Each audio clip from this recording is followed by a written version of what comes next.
সংঘাত বা কাদা ছোড়াছুড়ি না করে সরকারকে অর্থবহ সংলাপের আহ্বান জানিয়েছেন জামায়াতে ইসলামীর আমির ডাক্তার শফিকুর রহমান।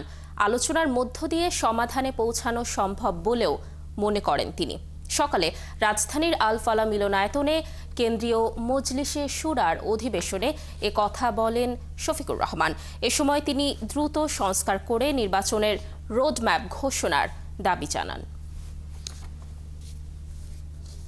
আন্তরিক দৃষ্টি রাখার জন্য অভিভাবক হিসেবে কোনো সমাধান নয়, সমাধান হবে তাদেরকে নামে যে সহযোগিতা দিচ্ছেন তার জন্য আমরা অভিনন্দন জানাই। এই ক্ষেত্রে বিশ্বের সকল শান্তিকামী আপনারা যারা এখানে এসেছেন, তৃণমূলের নেতৃত্ব আমাদের সকলকে সতর্ক আন্তরিক দৃষ্টি রাখার জন্য অভিভাবক হিসেবে কোনো সমাধান নয়, সমাধান হবে তাদেরকে নামে যে সহযোগিতা দিচ্ছেন।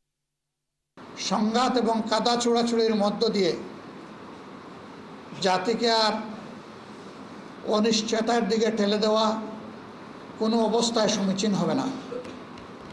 এই সংস্কৃতির অবসান হওয়া উচিত।